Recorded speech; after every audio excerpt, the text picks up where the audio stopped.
Ministro dos Transportes, Renan Filho, bem-vindo à Rádio Gaúcha mais uma vez. Bom dia, ministro. Bom dia, um grande prazer conversar com vocês mais uma vez da Gaúcha.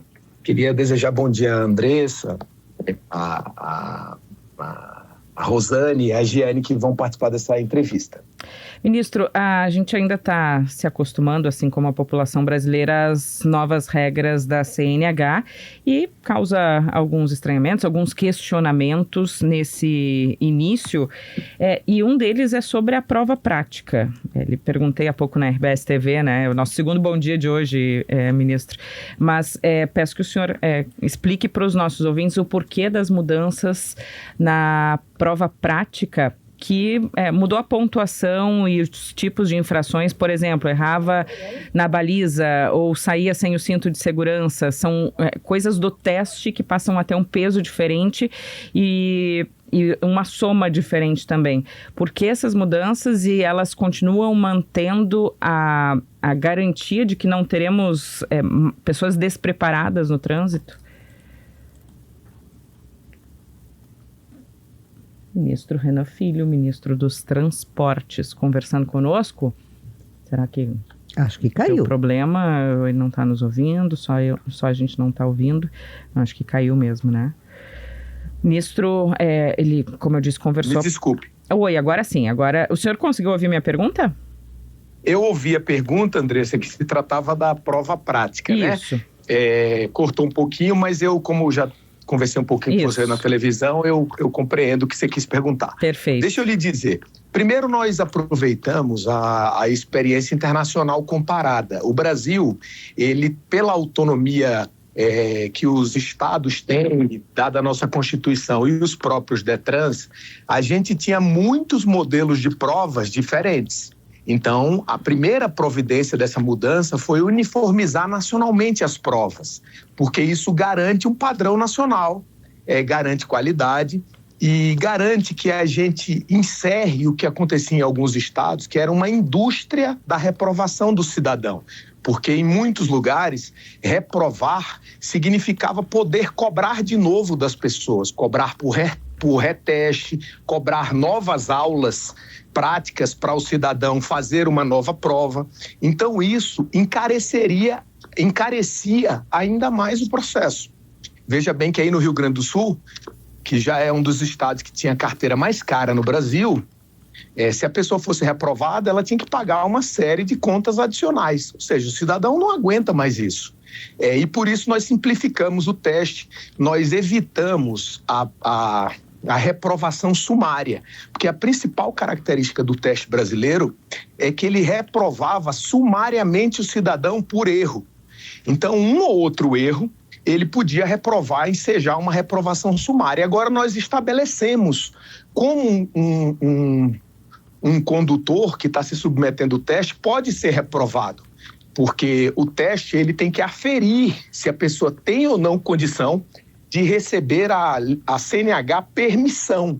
A CNH permissão é aquela que o cidadão usa por 1 ano e só depois desse 1 ano nas ruas dirigindo é que ele recebe a CNH definitiva.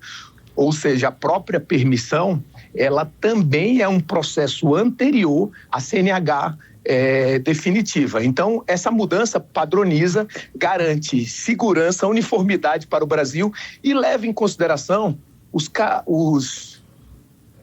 casos modernos de necessidade do cidadão, do trânsito do dia a dia, porque esse teste ele era o mesmo há 30 anos, reprovava muita gente, ao invés de verificar a condução do trânsito mesmo, ele em muitos estados priorizava apenas baliza, priorizava rampa, e isso dificultava muito a vida do cidadão, porque não significa dizer... Veja bem, o que significa uma rampa hoje, num trânsito como o brasileiro, em que boa parte dos veículos novos hoje são automáticos. Eles fazem rampa sozinho.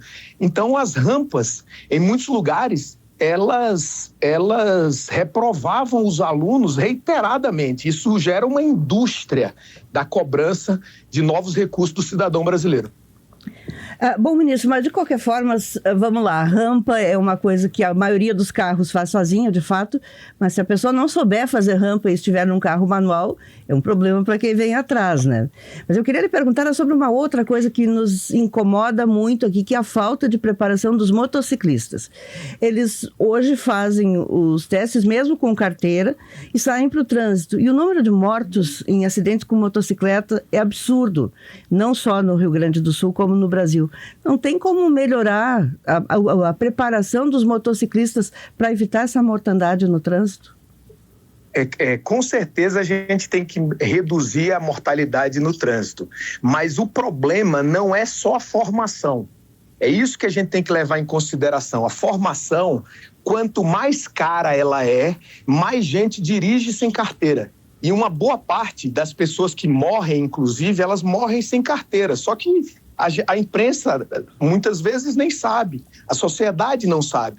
Porque ele estava ali naquele trânsito, foi instado a dirigir uma moto sem carteira, porque uma carteira de moto e de carro custa R$5.000, por exemplo, no Rio Grande custa R$4.000 no Distrito Federal, e isso o obrigava a dirigir sem carteira. Então, muita gente no Brasil, infelizmente, é obrigado a dirigir sem carteira. Agora, o processo de formação que nós estamos modernizando, ele precisa ser desburocratizado para facilitar a vida do cidadão como um todo. Isso não é só a CNH, isso deveria ser para tudo. Ele precisa ser uniformizado nacionalmente, ele precisa garantir a formalização, ser o mais barato possível, porque isso é um documento necessário para acessar várias profissões,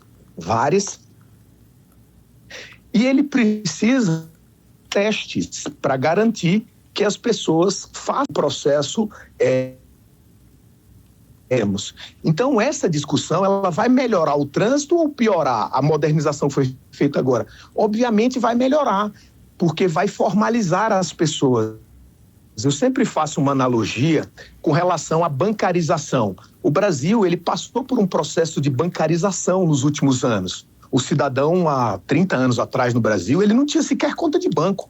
As pessoas andavam com papel moeda na rua. Hoje em dia, pouca gente anda com papel moeda. As pessoas pagam em Pix. São milhões de Pix diariamente.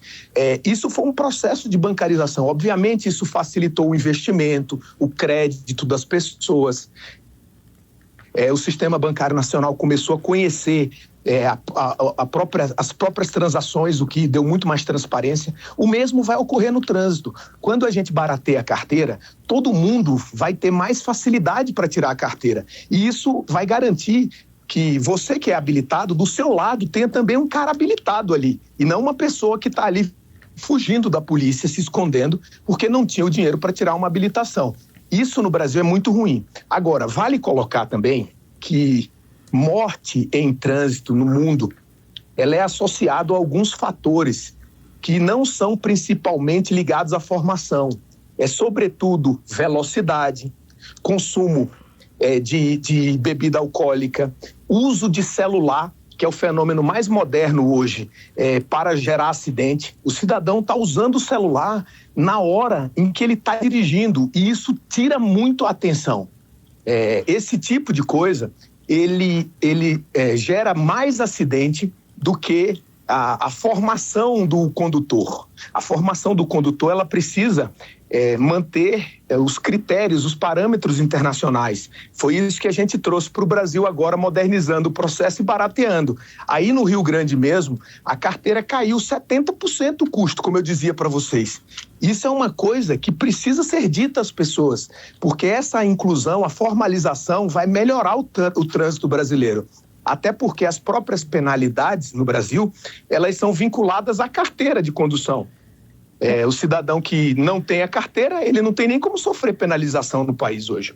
Ministro, na sua última entrevista aqui conosco, o senhor falou sobre essa projeção de redução de até 80% no custo da carteira de motorista, e aí muitos ouvintes depois continuaram repercutindo essa fala e questionando, né? Gera até uma dúvida no que ocorre este corte. O senhor falou agora aqui no Rio Grande do Sul mais de 70%, aqui no estado é mais de R$4.000 a carteira em alguns locais, né? né? O que exatamente essa mudança de regra tirou de custo da carteira? E o que se mantém?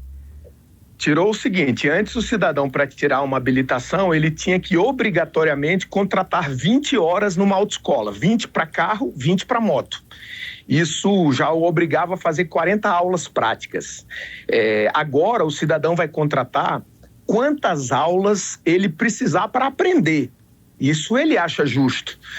O mínimo hoje passou a ser 2 aulas. Então, se o cidadão usar o mínimo necessário, ele vai ter o máximo desconto. Se ele precisar de 10 aulas, ele vai ter um desconto menor do que quem precisa de menos aulas para aprender.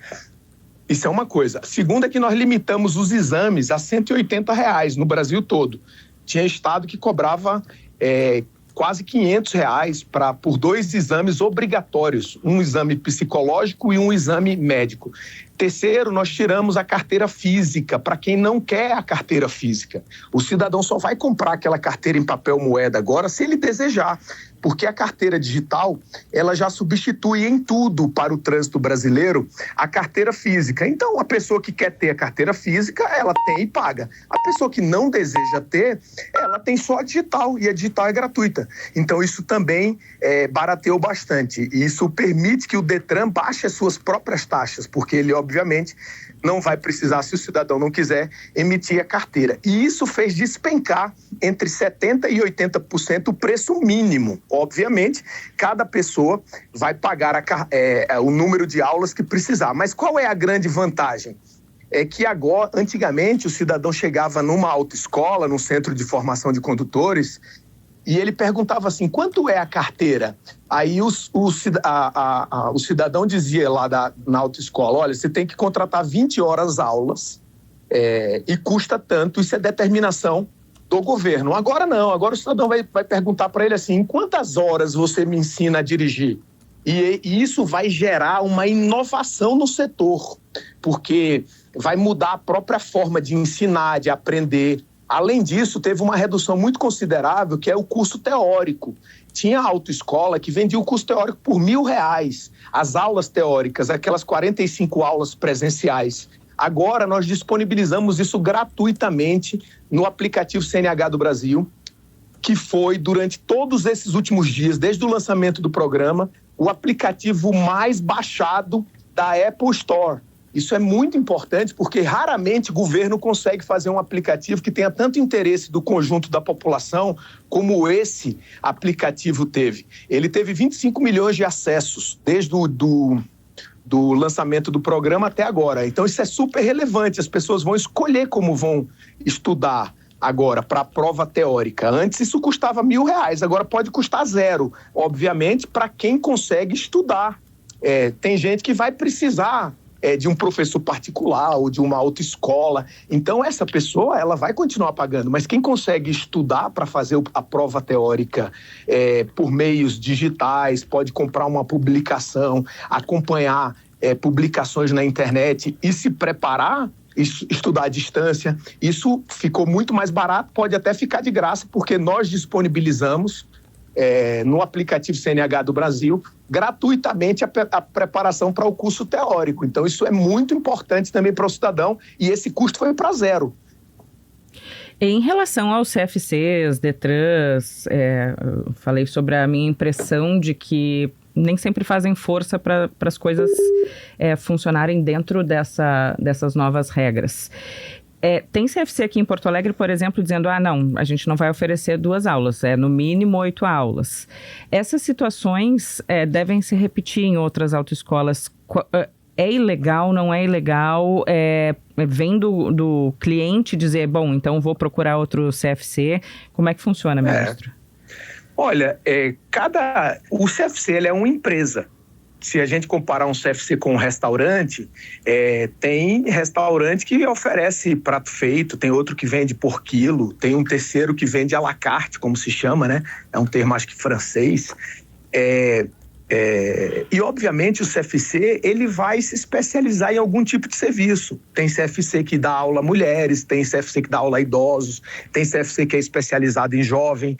Então, cada um oferece o seu serviço, isso não é ruim.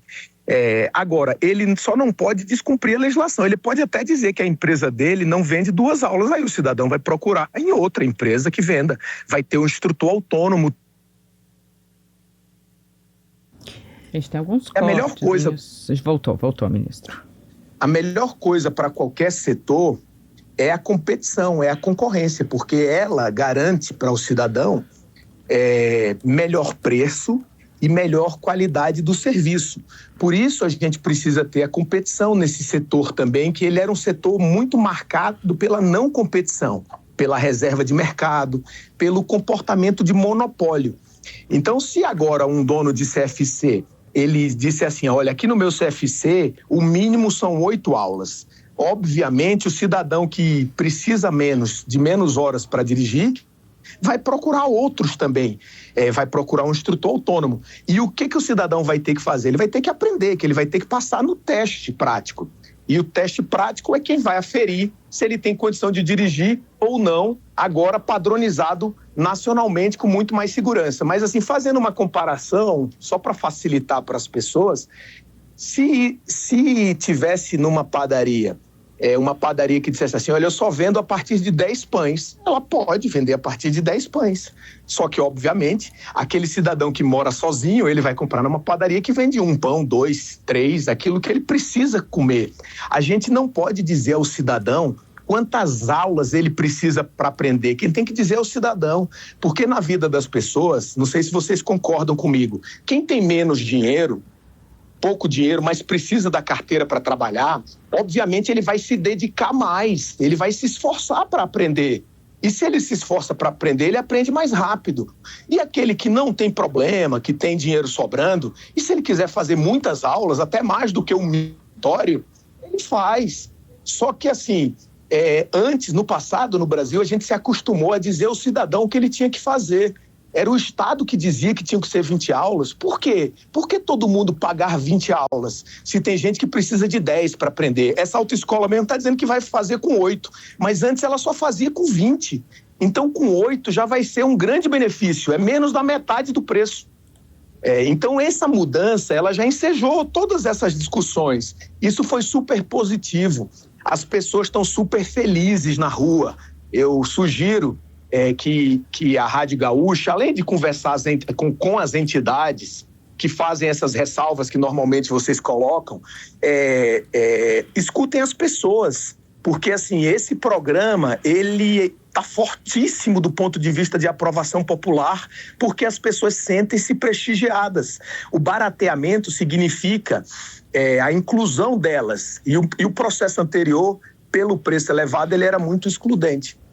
Bom, ministro, tem muitas perguntas de ouvintes aqui sobre a renovação automática da habilitação para aquelas pessoas que não têm infrações e que não precisariam voltar para fazer o exame de visão, e, enfim, poderia ter renovado automaticamente. Isso ainda não está acontecendo. Quando vai começar, ou depende de cada Detran, como é que funciona isso? E como será também, outra dúvida que as pessoas têm, em relação àquelas que ultrapassam o número de pontos e que antes tinham que fazer a reciclagem. A reciclagem está mantida. Quem comete infrações e ultrapassa o número de pontos vai ter que fazer novamente a reciclagem. Isso é justo porque o cidadão cometeu infrações e ele precisa explicar e se qualificar novamente, porque ele está demonstrando na rua que ele não tem condição de dirigir segundo o Código de Trânsito Brasileiro. Então, isso está 100% mantido. Com relação ao bom condutor, que é o contrário desse, aquele que não comete infração, aquele que passou ali o último ano antes da renovação sem levar qualquer infração de trânsito na sua carteira, qualquer pontuação. Esse nós chamamos de bom condutor. O bom condutor, ele agora vai ser estimulado e vai ter a sua carteira automaticamente renovada. É mais ou menos como o cadastro do bom pagador. Lembra que antigamente só tinha a Serasa, que era o cadastro do mal pagador. Depois foi criado o cadastro do bom pagador, que é para dizer assim, aquele que paga em dia, a gente vai cobrar juros menores. Aquele que é bom cliente aqui do banco, ele vai pagar menos taxa. Então, o bom pagador é a mesma lógica do bom condutor, é o estímulo positivo para quem não comete infração de trânsito, quem passa ali o último ano antes da renovação da carteira sem cometer qualquer infração. Ele vai ter a carteira renovada automaticamente. sem precisar pagar taxa do Detran ou pagar novos exames. Isso é muito importante para o cidadão, porque é também uma simplificação, um barateamento, uma desburocratização, que é o cerne desse programa. Aí você me perguntou, vai valer quando? Nós estamos concluindo a integração do sistema, não vai depender do Detran, a Senatran e o Ministério dos Transportes vão fazer diretamente, o cidadão vai receber uma mensagem direto no seu celular pelo CNH do Brasil, pelo aplicativo que ele já possui, 65 milhões de brasileiros já têm o aplicativo da CNH digital, e por lá ele só precisa aderir ao programa, porque a gente não pode fazer com que o cidadão participe de um programa diretamente pelo Estado. Ele aderiu ao programa do Bom Condutor, a gente verificou que ele é bom condutor, não tem ponto, ele vai ter a sua carteira renovada. E eu quero, quando é que vai começar? Eu quero essa semana ainda, estou dando aí em primeira mão essa informação na Gaúcha, essa semana divulgar ao Brasil quando que nós vamos renovar, pode inclusive ser nos próximos dias, as pessoas que não têm ponto, a renovação automática do Bom Condutor. E o exame, ministro, e o exame de visão, porque isso é a única coisa que se faz hoje na renovação, pelo menos aqui no Rio Grande do Sul, é um exame de visão e de força nas mãos. E isso não vai mais ser necessário, vai depender da consciência de cada um, de entender que precisa óculos ou não? Vai ser assim, ó. Primeiro, o primeiro exame continua obrigatório, tá? Para tirar a carteira. Não, falo na renovação. Aí, assim, na renovação não é só o exame. Além do exame, o cidadão paga a taxa do Detran. Só que ele não sabe, em muitos lugares, porque o Detran não diz. Então, as pessoas pagam também um combo. Isso é uma coisa bem interessante de dizer, que o cidadão vai lá no exame, aí o cara diz, aqui é tanto que o senhor tem que pagar. Aí ele vai e paga. Mas ali também está embutida a taxa do Detran, tá? Que ele não diz, mas está embutida a taxa do Detran e o exame. E tem lugar, por exemplo, aqui em Brasília mesmo, era R$450. O cidadão pagar a renovação. Sabe quantas renovações são feitas por ano no Brasil? 10 milhões. Imagina, 10 milhões vezes R$450. Isso não é pouca coisa que é drenada de dinheiro da sociedade, drenado da economia. Isso é muito importante ser dito nessa entrevista. O cidadão não vai precisar pagar isso. Mas o que nós vamos fazer para garantir que ele faça exames periódicos ao longo da vida? Você não precisa... Se você é bom condutor, significa que você tem condições de dirigir. Porque a pessoa que não tem condições físicas, de visão de dirigir, obviamente ela terá dificuldade também para ser boa condutora, porque ela não vai verificar um sinal, ela não vai ver uma placa e vai estacionar no lugar errado. Isso tudo é conectado. O bom condutor, ele indica que ele tem condições de dirigir, porque ele não comete infração, ele não sofre acidente, ele não bateu o carro. Então, isso tudo demonstra que a pessoa tem condição de dirigir. Agora, para garantir mais alguns exames, porque o Brasil fazia muito exame, fazia assim, o cidadão tira com 20 anos a primeira carteira, além de fazer o primeiro exame, ele tinha que a cada 10 anos fazer um novo. Então, ele tirou com 18, tem que fazer os 28. Ultimamente era 60 anos, ministro, varia até os 60 anos. Não, é a cada 10 anos. A cada 10 anos tem que fazer a renovação. E depois dos 50, a cada 5. E depois dos 70, era a cada 3. Como ficou agora com a nova regra? Agora é assim, quando a pessoa tira aos 18 anos a carteira, se quando chegar em 28, ela não tiver cometido infração naquele ano antes da renovação, ela vai ter a carteira renovada automaticamente. Ela pode ter a carteira renovada automaticamente até chegar aos 50. Quando ela mudar de faixa para os 50 anos, que aí muda da faixa de 10 anos para renovação, abaixo de 50 é 10, acima de 50 é 5. Então, nos 50, ela vai ter que obrigatoriamente fazer, mesmo que seja boa condutora, que é uma forma de controle. E depois dos 50 até os 70, o bom condutor só pode beneficiar o condutor uma vez. Se ele não tiver levado nenhum ponto, ele vai ter, por exemplo, depois de 50 anos, a carteira renovada, mas só uma vez. Na segunda vez, ele vai ter que fazer o exame novamente. E a partir dos 70 anos, que é a cada 3 anos, aí o cidadão, pelo avanço da idade, ele vai ter que continuar fazendo, ele não tem o benefício do bom condutor, mesmo que não tenha antecedente de pontuação. Então, isso é muito importante ser explicado. Vocês compreendam que nós mantivemos retornos periódicos do cidadão, tá? Fizemos uma gradação por idade e demos um incentivo ao bom condutor. É um estímulo do país dizendo às pessoas, se você dirigir bem, a sua carteira será renovada automaticamente sem custos. E isso num país de renda baixa, como é o Brasil, isso é muito importante, porque as pessoas não têm dinheiro para ficar pagando taxa para o Detran, novos exames toda hora, e muita gente não precisa, tá? Muita gente não precisa. Só para que eu coloque para vocês aqui um dado, sei que a Rádio Gaúcha sempre ouve os argumentos com cuidado, e as pessoas ouvem muito aí, nas ruas, toda vez que eu termino uma entrevista, alguém me liga dizendo que ouviu. No exame psicológico da primeira carteira, por exemplo, só uma pessoa em cada 10 mil não pode seguir adiante. E no exame médico, só 2% do cidadão tem recomendação a seguir. Ou seja, 98 em cada 100 pessoas não tinha problema. Então, a renovação... esse pelo dado da primeira habilitação. Na renovação, a gente nem tinha esse dado, porque os Detrans, eles criavam um bloqueio para a gente não saber, a gente que eu falo é o país, o ministério aqui, quantas pessoas foram aprovadas no exame médico, porque obviamente isso é muito importante. Ora, você está fazendo um exame que todo mundo é aprovado e está cobrando caríssimo da população e fazendo um retorno da população a todo momento, mesmo de jovens trabalhadores, entregadores, jovens que dirigem veículos de aplicativo, jovens taxistas, jovens motoristas de empresa. Então, isso, as pessoas que têm habilitação, pessoas. E a gente está dialogando com todas elas agora, e esse é um programa também impactante. E eu queria dizer, para concluir nessa pergunta, que isso é trazer para o Brasil experiência internacional bem-sucedida. Tem outros países que fazem isso, que é o estímulo ao bom condutor.